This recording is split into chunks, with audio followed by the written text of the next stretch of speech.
Being in a good mood is really great, and most languages have lots of words to describe the experience, like happy, cheerful, joyful, and so on. The same goes for the languages of the Bible. In ancient biblical Hebrew, there's a variety of words, like simcha, sason, or gil. In the Greek New Testament, there's kara, euphrosune, or agaliasis. Each word has its own unique nuance, but they all basically refer to the feeling of joy and happiness. Now, what makes these biblical joy words interesting is noticing the kinds of things that bring happiness, and also seeing how joy is a key theme that runs through the whole story of the Bible. Let's start with sources of joy. On page 1 of the Bible, God says that this world is very good. And so naturally, people find joy in beautiful and good things of life, like growing flocks or an abundant harvest on the hills. The poet of Psalm 104 says, "A good bottle of wine is God's gift to bring joy to people's hearts." People find joy at a wedding or in their children. There's even a Hebrew proverb that compares the joy that perfume brings to your nose with the joy a good friend brings to your heart.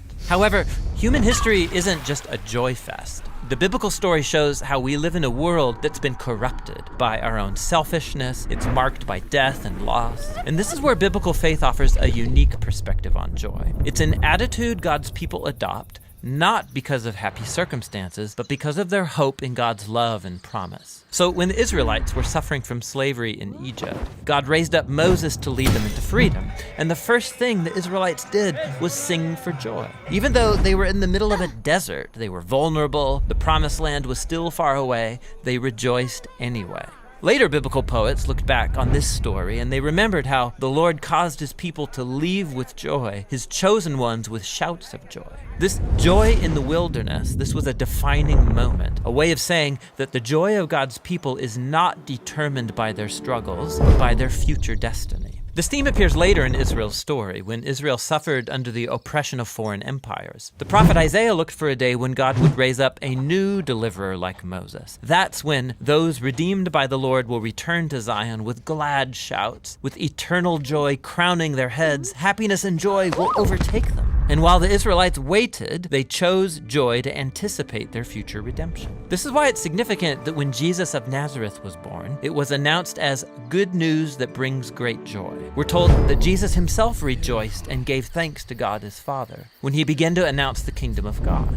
He even taught his followers the same joy in the wilderness, saying, "When people reject you or persecute you for following me, rejoice, be very glad, because your reward is great in heaven." After his death and resurrection, Jesus commissioned his followers to go out and announce the good news that he was the risen King of the world. And as they did so, the early Christian communities were known for being full of joy, even when they were persecuted. Like when the Apostle Paul was sitting in a dirty Roman prison, he could say that he's chosen joy, even if he gets executed. He called this the joy of faith, or joy in the Lord. He believed it was the gift of God's Spirit, a sign that Jesus' presence is with you, inspiring hope in the midst of hardship. And when you believe that Jesus' love has overcome death itself, joy becomes reasonable in the darkest of circumstances. Now, this doesn't mean that you ignore or suppress your sorrow. That's not healthy or necessary. Paul often expressed his grief about missing loved ones or losing friends or his own freedom. He called it being full of sorrow and yet rejoicing. As he acknowledged his pain, he also made a choice to trust Jesus that his loss wouldn't be the final word. This is very different from the trite advice to turn that frown upside down. Christian joy is a profound decision of faith and hope in the power of Jesus' own life and love. And that's what biblical joy is all about.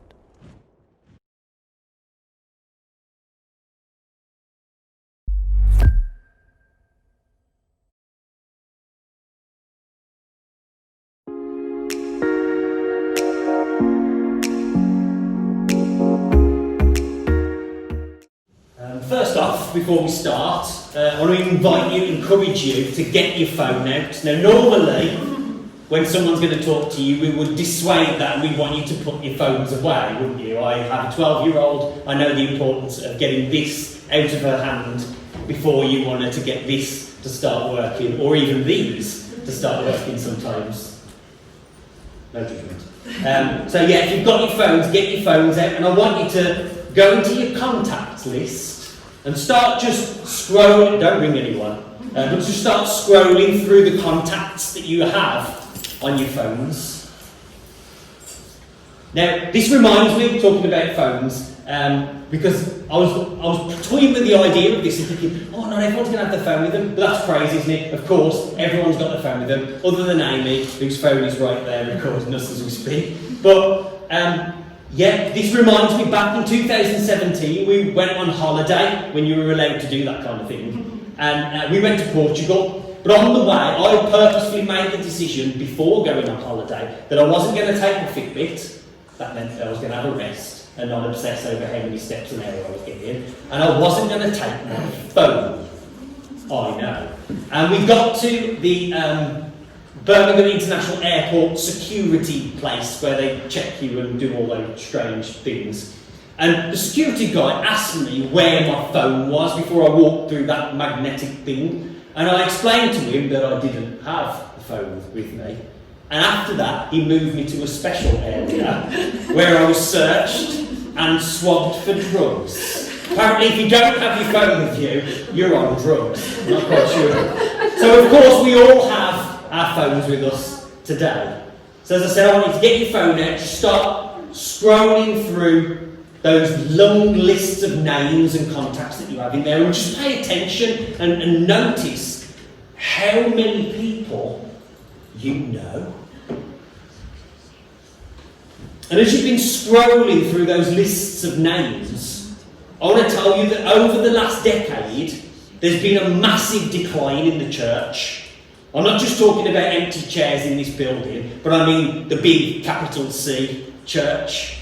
There's so many churches right now struggling to stay afloat. There's so many churches closing. There's so many churches that close their doors in March and they will never open them again. There's a bit of a teaser and a kind of blatant plug. Starting in the new year, 2021, in January, I want us to walk through a little 3-week series focused on one thing, focused on reclaiming. The first week we're going to look at and think about what it means to reclaim our faith. In this kind of culture of cynicism, in this world and this age of agnosticism and anxiety, I want us to ask, what does it look like to come back to this place of awe and wonder again? See, we all have faith, but the question is, who or what do we have faith in? Where do all of those long lists of people and names, where do they place their faith? The second week we're going to look at reclaiming our narrative, specifically the Bible. In our age of rationalism and relativity, can we trust the scriptures? Is it a true story? Asking things like, can we build our lives around it? Can we build our lives on it? In our world of individualism, can we reclaim the story? And then in the third week, we'll look at reclaiming the beauty of the church. And again, in this hyper-individualistic world, in our cultures where it's all about being connected, but at a safe distance, through the internet and smartphones and Zoom meetings and podcasts and live streaming and cyber communities. And in this world where so many people have been hurt or burned or abused or let down by the church, in a society where so many people have walked away from the church, how can we reclaim what God originally wanted this bride to be? So is there someone, as you scroll up and down your contact lists in your phone, is there a name of just one person that you can call or text and invite them to come and see what church is really about? So that's the shameless plug for the new year done with. And with all that being said, we find ourselves, as I said, in the third week of Advent. And we're looking at a psalm again today. And we're in Psalm 126. When the Lord restored the fortunes of Zion, we were like those who dreamed. Our mouths were filled with laughter, our tongues with songs of joy. Then it was said among the nations, the Lord has done great things for them. The Lord has done great things for us, and we are filled with joy. Restore our fortunes, Lord. like streams in the Negev. Those who sow with tears will reap with songs of joy. Those who go out weeping, carry seed to sow, will return with songs of joy, carrying sheaves with them. And it's no accident that this psalm is one of the ones that gets read out on this third week of Advent. This psalm is a promise. See, there's more than just doctrine and teaching and bold faith claims and truths. This psalm aches and lungs when you read it. This psalm groans under the weight of something that is almost more true than facts. So the question is, what is this psalm? Well, in a nutshell, helpfully, it's a very small psalm, so it doesn't take much picking apart. And in this kind of very boiled down way of looking at it, the first 3 verses are in the past. They look at what God has already done. They look backwards at life that has already happened. And then the second 3 verses are about the future. They look forwards. Now, as it is about joy this week, there are, quite helpfully, 3 Hebrew words that get translated as joy. The first word is masos, and that means rejoicing. And it's not really a strong enough word to use when we're thinking about joy and thinking about Psalm 126. The second word is simcha, and that means gladness. And again, it's good, it's not quite there. And it's this third word is the word that gets used, that is renah, and it means a loud cry. It's this spontaneous, outbursting, uncontrollable, uncontainable joy that it's so good that they can't keep it in. It says here in verse 2, "Then it was said among the nations, the Lord has done great things for them." In other words, you know things are good when other nations and other religions and other people groups are recognising what your God has done. That's this renah. Verse 3 says, "The Lord has done great things for us, and we are filled with joy." This is the power of nostalgia. This is that looking back again. It's realising that we don't just exist here and now in the present, but that we are here and now in the present because of what's gone on before us. It's all about looking backwards and remembering. But then, as I said, the psalm shifts. It moves its attention. That focus moves from the past and changes direction and looks to the future. It looks forward. It looks towards something new. That hope that's on the horizon. Verse 4 says, "Restore our fortunes, Lord, like streams in the Negev," or streams of the Negev. Now, it's a bit of a random thing. I even heard as Ben was typing that psalm up, him go, "Negev," as he was typing it this morning. And occasionally there'd be these flooding times when the water level of the Negev River would bubble up and rise, and the water would spill out into the surrounding desert areas either side. And it would quench all of this parched and dry land, and it would bring suddenly, almost overnight, all of this green, lush life back to that area.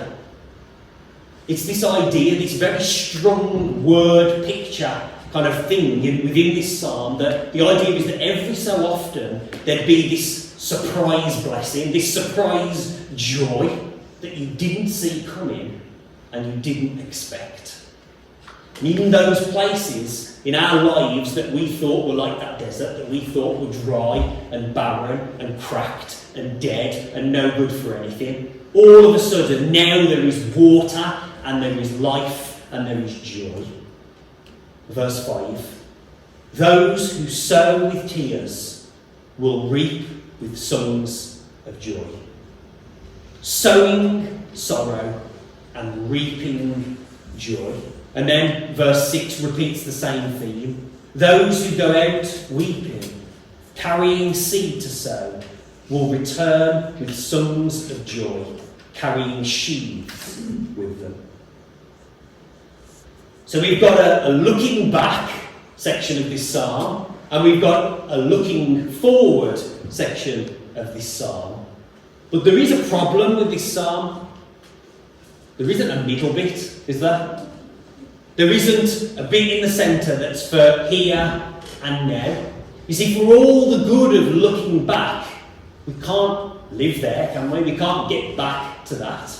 And with all the good of longing and looking forward, we can't live there, we can't get there. As much as we might long to, we can't go back.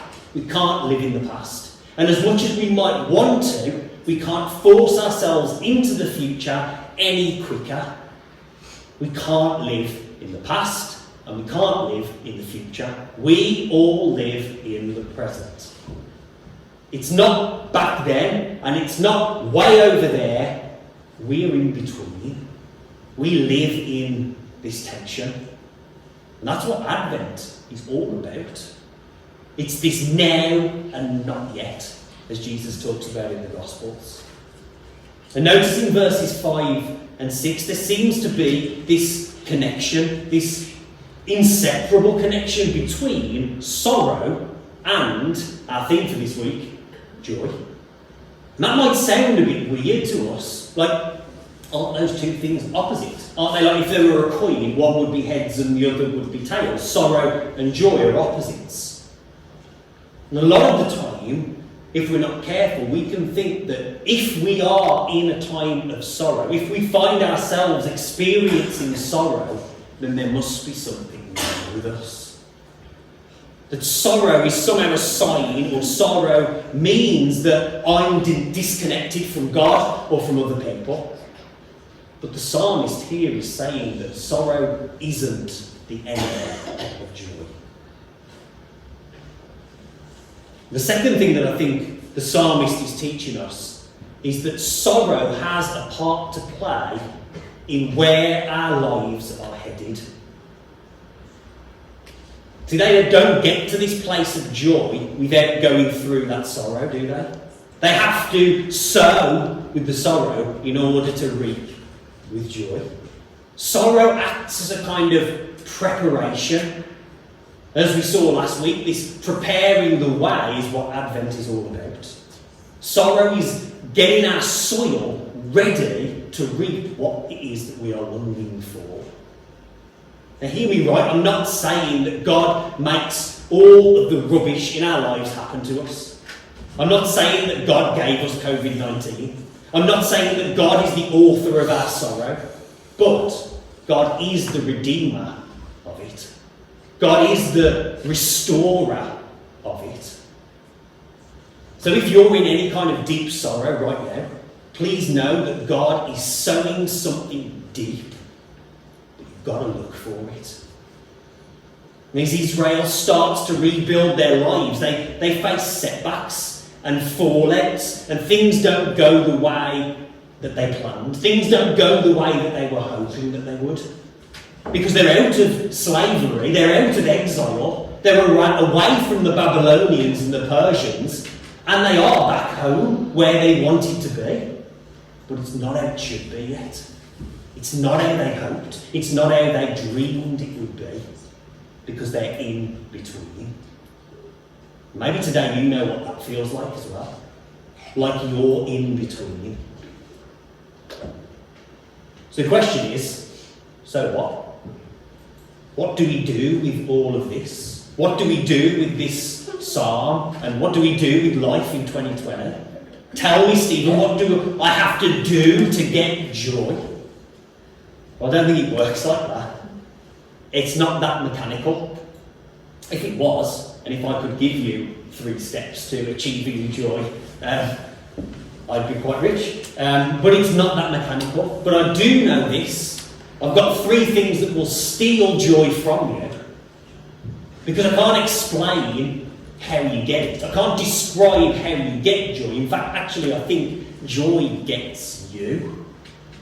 But I do know what robs you joy. The first thing that will steal your joy is hurry. It says in the Gospels that Jesus told them many things in parables, saying, the farmer went out to sow his seed. As he was scattering the seed, some fell along the path, and the birds came and ate it up. When anyone hears the message about the kingdom and does not understand it, the evil one comes and snatches away what was sown in their heart. If you want to not have joy, then just keep on hurrying through life. Don't slow down. Fill your days and fill your calendar with activity. The question is, are you in a hurry in your life? Are you so busy rushing to get to your tomorrow that you're missing out on the joy of today? The second thing that will rob you of joy is immediacy. Jesus continues in that same parable. Some fell on the rocky places where it did not have much soil. It sprang up quickly because the soil was shallow. But when the sun came up, the plants were scorched and they withered because they had no root. The seed falling on rocky ground refers to someone who hears the word and at once receives it with joy. But since they have no root, they last only a short time. When trouble or persecution comes because of the word, they quickly fall away. See, God really likes time. God made it. And time works like this. Despite how we might not want it to, it works like this. Not everything happens all at once. Now, expectancy is good. Expectancy is one of the things that Advent is all about. But expectancy isn't the same as immediacy. Immediacy is wanting the future now. Immediacy is seeing that God isn't working to my timeline and according to my schedule, and so I'm done, I'm out. But expectancy is knowing that God will do what God will do when God does it. And then looking forward to the surprise and the adventure that means. See, when we were allowed, we even used to sing about this. We sang, "It's in the waiting." And even God takes part in this. As we start to think about Advent and as God made flesh comes into the world, God doesn't do it immediately. It's not, "I'm here, surprise, I'm saving the world." No. It's in expectancy. Because God spends 9 months in the womb of Mary. God works wonders in the dark. And from the womb of Mary to the tomb of Joseph of Arimathea, we see God does his best work in dark places. Promises remain. You have not been left alone. You have not been abandoned. So hurry will rob us of joy, and immediacy will rob us of joy. And the third thing, and finally, is worry. Jesus says, "Other seed fell among the thorns, which grew up and choked the plants." The seed falling among the thorns refers to someone who hears the word, but the worries of this life and the deceitfulness of wealth choke the word, making it unfruitful. Worrying will rob your joy. Worrying about the future, worrying about your finances, worrying about this pandemic. I mean, think about it. How much control do we have over what's going to happen in our futures? Not a lot. If this year has taught us anything, it's how little control we actually have. So what are you worried about today? And is that worry worth your joy? I'm going to close by reading Psalm 126 as a prayer. When the Lord restored the fortunes of Zion, we were like those who dreamed. Our mouths were filled with laughter, our tongues with songs of joy. Then it was said among the nations, "The Lord has done great things for them. The Lord has done great things for us, and we are filled with joy." Restore our fortunes, Lord, like streams in the Negev. Those who sow with tears will reap with songs of joy. Those who go out weeping will carry seed to sow, and will return with songs of joy, carrying sheaves with them.